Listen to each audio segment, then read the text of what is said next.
A while ago, this video popped up of James Corden, Camila Cabello, and a bunch of other celebrities stopping traffic in Los Angeles by doing a flash mob to promote the new Cinderella film. And the response from the public was a resounding, "If James Corden interrupts your morning commute, you're legally allowed to hit him with your car." To be fair, I'm of the opinion that if anyone interrupts your morning commute, including but not limited to James Corden, you are entitled to hit them with your car. But it really was a spectacular failure in the marketing department to think that anyone would want to have their drive interrupted by spontaneous musical theatre, let alone spontaneous musical theatre for another adaptation that absolutely nobody asked for. The Cinderella story is probably remade once a year in some form or another, often badly, but the flash mob signaled to me that this particular incarnation was going to be a very special kind of bad. The kind that would make me wish I could take back 90 minutes of my life. The kind worth investigating. So, that's what we're going to do. I'm Alex, this is Pop Culture Boner, the podcast edition, and today I'm thinking about Cinderella.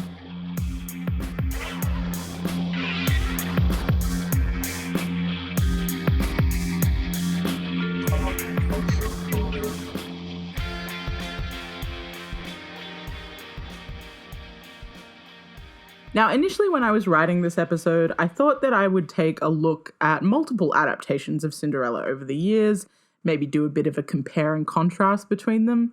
Because like I said in the introduction, someone remakes Cinderella like once a year with varying degrees of success. So there's quite a lot of material to pull from. But the more I thought about this 2021 musical version, the more annoyed I became with the whole concept. See, this particular version of Cinders is really going for a what if Cinderella was a girl boss vibe. And I hate it. Now, obviously the beauty of folk tales is that we adapt and change them to fit our ever-shifting social environments and moral landscapes, and that includes more subversive adaptations dating back to the late 19th and early 20th centuries, and a whole slew of feminist adaptations from the 1970s onwards. I don't have a problem with changing the narrative. I'd be foolish to. It would defeat the entire purpose of folktales in the first place. What I do have very limited patience for is the everything's fine as long as the CEO is female versions of feminism that not only seem to plague basically every workplace I've ever been in, but are also apparently the most palatable versions of feminism to shoehorn into blockbuster films that want to appear like they're doing something more than just rehashing the same story we've all seen hundreds of times before. I hate the cynical cash grab, is what I'm saying. So I thought today we could look at the origins of the Cinderella tale and how it's evolved over time before mercilessly shredding this recent travesty in its bland, marketable attempt at being feminist or whatever. I've been trapped indoors for like 10 weeks. There isn't a single piece of media that could make me happy right now, let alone a half-assed Cinderella reboot with a butchered Broadway version of Queen's Somebody to Love in the middle. So let's get into it, shall we? So, the conventional Cinderella that most of us can recite off the top of our head at this point follows a heroine who lives with her wicked stepmother and two ugly stepsisters and works her little fingers to the bone. One night, the prince invites all the maidens in the land to a ball, and Cinders isn't allowed to go, but after her stepmother and sisters leave, boom, fairy godmother shows up, makes her beautiful, on the condition that she be back by midnight, and she goes to the ball where the prince is enchanted by her. She's having so much fun she forgets to look at the clock, and ends up having to flee the party at the stroke of midnight, leaving behind her glass slipper. The prince, a budding foot fetishist, vows to seek out the maiden who had so enchanted him. And luckily for Cinders, no one else's feet are quite so small. Or large, I guess. And when the prince finally finds her, he immediately proposes and they live happily ever after.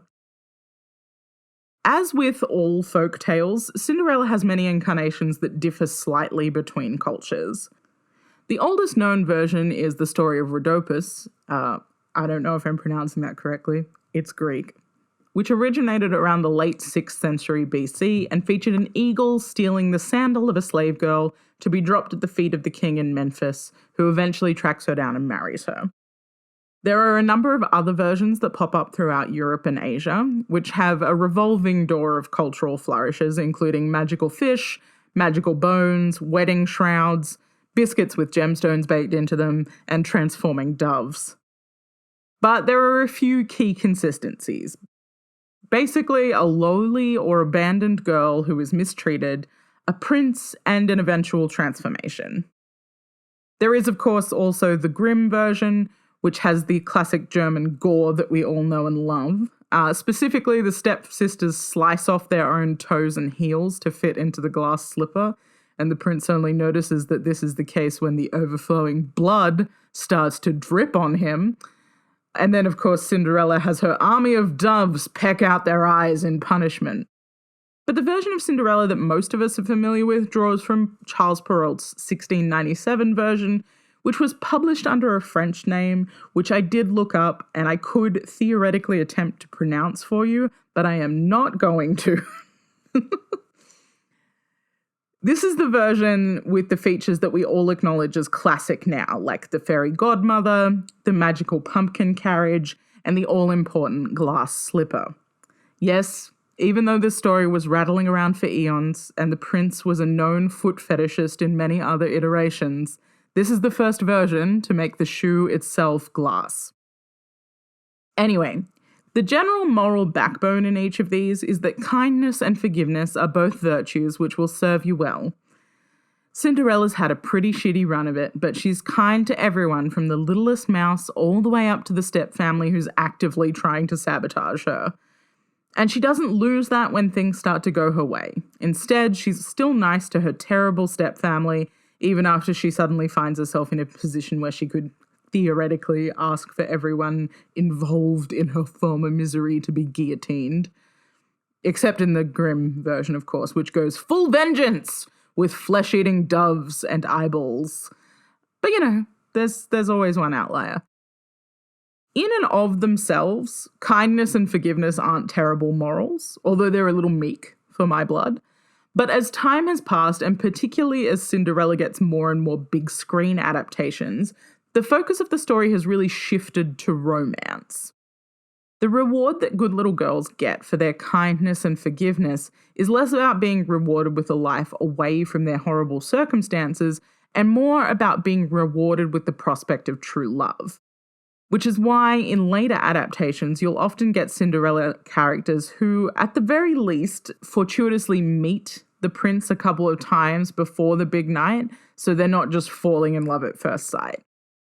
In the 1997 version, for example, the prince wants to be with the common people, so he spends time in disguise in the market where he meets Brandy's Cinderella and they flirt a little. This version was squarely aimed at the children's market, but the more adult adaptations also give the Cinderella character a little bit more agency. So, for example, 1998's Ever After has Drew Barrymore's Danielle, the Cinderella character, as a quick-thinking lover of books, and her interactions with the prince are much more extended, having them grow closer over time. The romantic elements of the Cinderella story make for much better watching in a big-budget Hollywood context, because the sudden raising of social status through snappy and fortuitous marriage has long gone out of fashion as a nice little treat for good girls. It also smacks of the monarchy as good and benevolent, actually, which Americans don't gel with as a rule. But that's beside the point. The main thing is that true love, especially one where you're recognized as unique and special, is a much more desirable contemporary reward. All the wealth of a kingdom is just an added bonus. That's kind of where Cinderella's at cinematically. The story itself is pretty simple, so I wouldn't say that any of the existing adaptations have given it an incredible feminist overhaul. All the better adaptations have given her some brains, a say in her future, and true love as a reward. And the rest are just musicals that are rehashing Rodgers and Hammerstein. Which is why it's so fascinating that the 2021 Cinderella, a jukebox musical, no less, is trying to shoehorn lean-in feminism into what could just be something fairly straightforward. In this version, Ella is living in her stepmother's allegedly dingy basement. For a basement, it's surprisingly well lit and decorated in the manner of a faux rustic Target display. Ella dreams of being a dressmaker so that she can make her own way in the world. And her stepmother says that doing so would be an embarrassment and forces her to make tea instead. This is the kind of cruelty that we're dealing with here. Just barbaric. Meanwhile, the prince is being lectured about his inability to commit to his princely duties by marrying well. The king threatens to give the title to his sister, who keeps propping up throughout the film to discuss her new Green Deal, and generally seems like a competent public figure.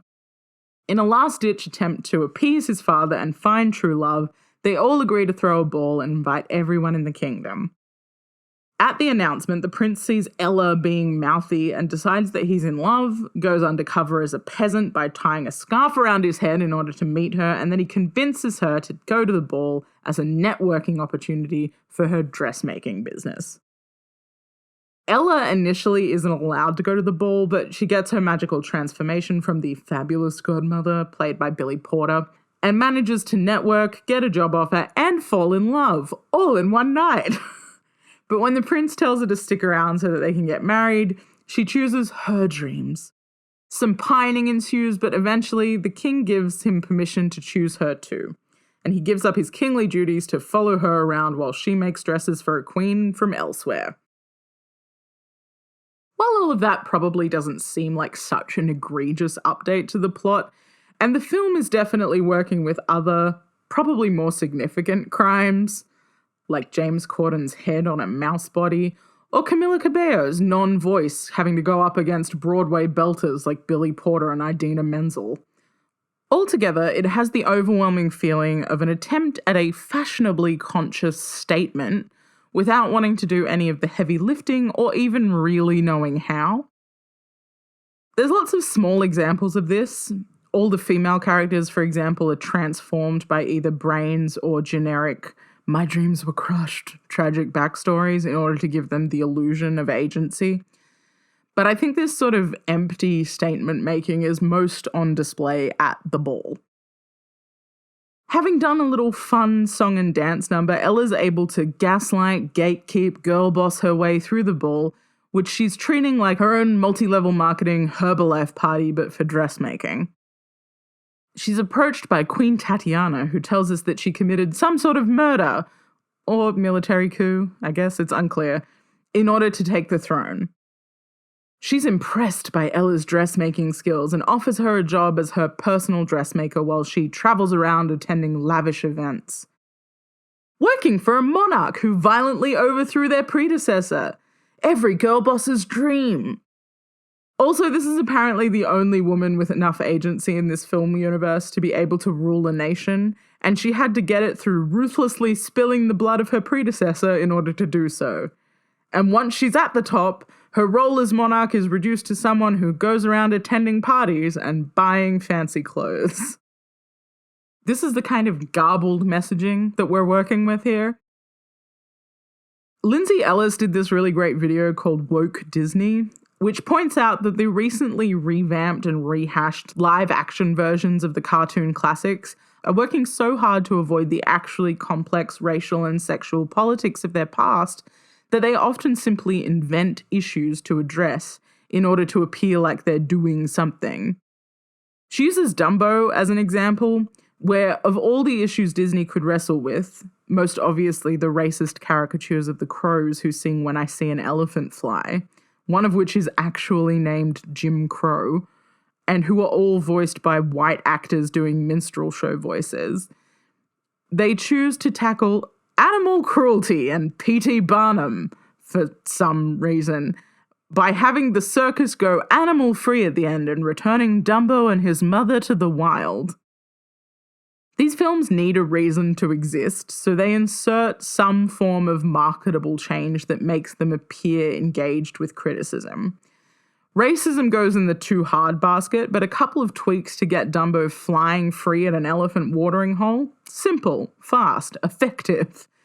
Adjusting animal cruelty is nice, good even, but definitely not something anyone asked for. I think the same thing is happening with Cinderella. A lot of the criticism leveled at the Cinderella stories has actually already been dealt with cinematically in some way or another. Ever After made her smarter and stronger. Whitney Houston's Cinderella made it less overwhelmingly white. A Cinderella Story gave it some modern flourishes, including a college education on the line. There have been versions with men in the Cinderella role, versions told from the perspective of the stepsisters, versions told from the perspective of the stepmother. It's been picked at, unpacked, and retold endlessly. No one was looking at the original Cinderella folktale and thinking, my God, if only Cinder's had enough entrepreneurial spirit and girl boss energy to become the CEO of her own company, thereby enacting some sort of weird trickle-down feminism where every other woman in the kingdom is uplifted by her musical theatre version of Jennifer Lopez's Let's Get Loud and is suddenly able to pursue their dreams. It just seems like they decided that they needed to be really doing something with it in order to justify remaking it, and that this thing was going to be, women can do anything, but especially they can be CEO. Now, look, I'm obviously a little bit biased here because lean in feminism, which says that women should pursue their ambitions and focus on what they can do rather than what they can't, at least in the realms of corporate America, is, in my opinion, a load of horse shit. It only serves individuals, it never moves the needle on big picture issues, and it notably leaves behind people who are already likely to be at a disadvantage in the corporate spaces it's catering to, like people of colour, poor people, and working mums, or people who fall into all three of those categories. But the book Lean In sold 2.25 million copies worldwide, which makes it just the right brand of don't rock the boat girl power to shoehorn into a movie that wants to appear engaged without actually engaging.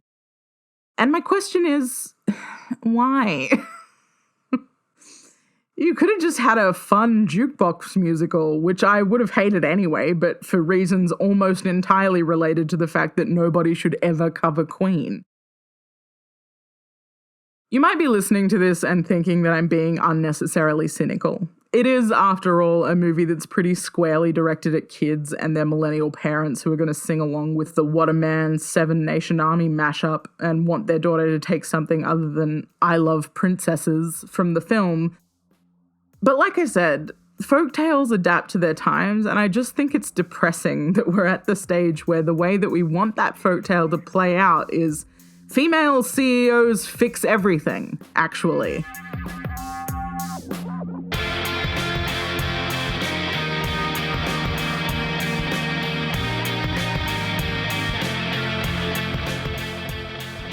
Well, that was my Cinderella take. I got so infuriated by the whole Gaslight, Gatekeep, girl boss aspect of it that I didn't even get to talk about the other wildly annoying features of it. Like the fact that Camila Cabello has the acting range of a brick, or that the prince's character might as well be a cardboard cutout for all that he adds to the story. Look, it's not great, but the 6-year-old in your life will probably love it. Just make sure you monitor them after to ensure that they don't express an interest in empowering women through the joys of network marketing. If you want to talk flexible hours and how you too can work from anywhere, talk to me about it next time you see me at the pub, babe. I've got an exciting opportunity for you that benefits both of us. Oh my God, I'm kidding. Please buy me a glass of wine and we can talk about literally anything else. Peace.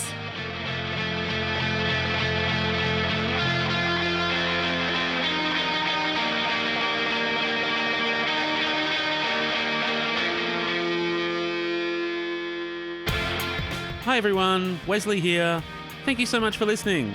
Alex and I have been girl bossing so hard this season, we've decided that we're due for a little break for self-care. If you've been enjoying the season, why not rate and review us on Apple Podcasts? Or just tell your friends. It literally costs nothing to share one of our posts on your story.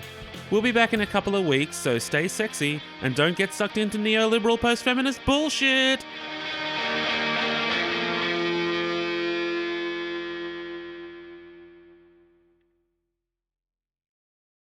Full vengeance!